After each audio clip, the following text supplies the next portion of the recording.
Double super over drama sees SA edge Afghanistan. Ramanullah Gurbaz, multiple explosive stints with the bat in the middle, went in vain as South Africa clinched one of the most thrilling contests in the history of T20 World Cups, securing a win in the second super over in Ahmedabad on Wednesday. The contest, where the pendulum swung in either direction several times over one which promised to end several times before it eventually did, was finally decided on the last ball of a second super over. The match could have ended in the first ball of the last over itself, when Kagiso Rabada had Noor Ahmad caught at cover.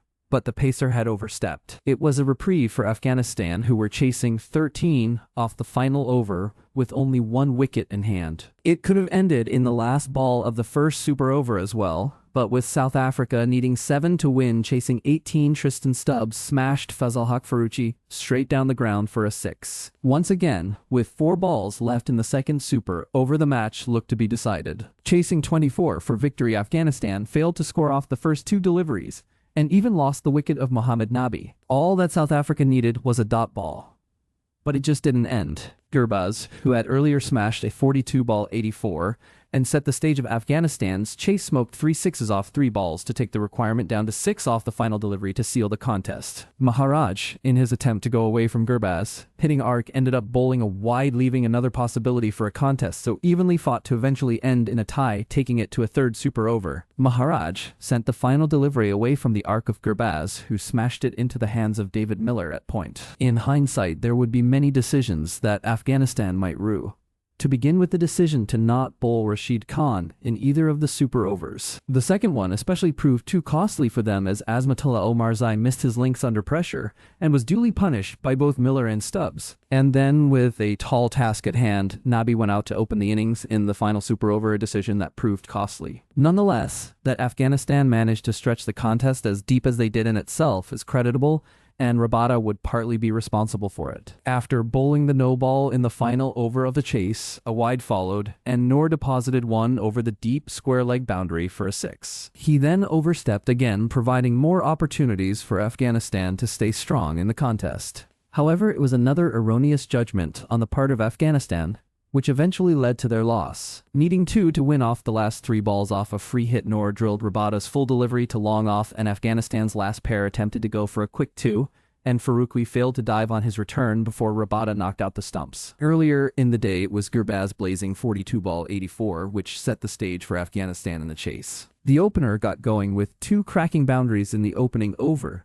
and sustained the pace through the power play, an aspect that the Afghan head coach was looking for improvement in. Jansen and Rabada were smoked for a 6 each, while George Linde was taken apart for 17. With 50 runs wiped out within 4 overs, Afghanistan were cruising in the chase, but Lungi Nidi pegged them back with 2 slower balls. Ibrahim Zadran was cleaned up, and Gulbuddin Naib lobbed a catch back to the bowler. A few balls later, Rabada sent back Sadiqullah Atal and reduced Afghanistan to 52 for 3, adding only 4 more runs before the end of the power play. While Darwish Rasuli struggled to keep the scoring rate healthy, Gurbaz kept finding the occasional boundaries to retain Afghanistan's momentum. Starting from the 12th over, Gurbaz started to unleash his big strokes again and whacked 2 sixes and a boundary in a space of 3 deliveries to charge towards his century. However, South Africa returned to break that momentum again.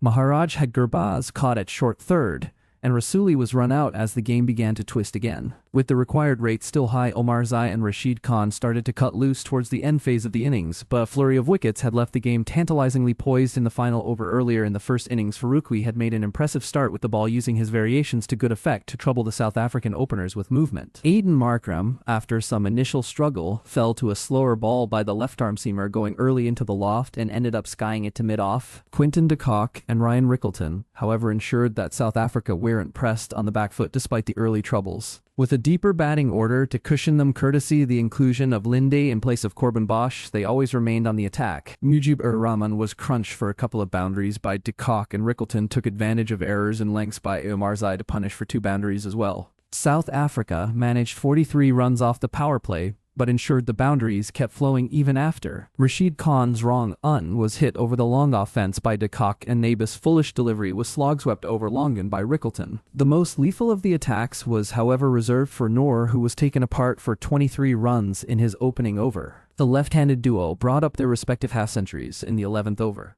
De Kock reached the mark in 34th delivery with a boundary pulled through mid-wicket, and Rickleton reached there in only 23 deliveries with a 6 smoked over long on. The century partnership, which had completely taken the momentum in South Africa's favor, was broken in the 13th over when Rashid sent back both the batters. De Kock fell to the bait by the leggy. Even as the spinner had 3 fielders stationed in the deep, the veteran attempted to take them on and ended up pulling straight to the fielder at deep mid-wicket. 3 balls later, Rickleton was trapped LBW to a delivery that came from a wide angle. For a brief while, South Africa's scoring dried up as Dewald Brevis and David Miller attempted to bide their time in the middle. For a 6-over period from over 13-18, the scoring rate was strangled to 5.83, a massive dip from the previous 6-over phase when South Africa were cruising at 13.50. However, that didn't prove too effective for them as Omarzai struck twice in the 18th over to keep a check on the late surge. Marco Jansen and Miller clubbed 3 boundaries and 2 sixes to help South Africa to a healthy 18-7 for 6.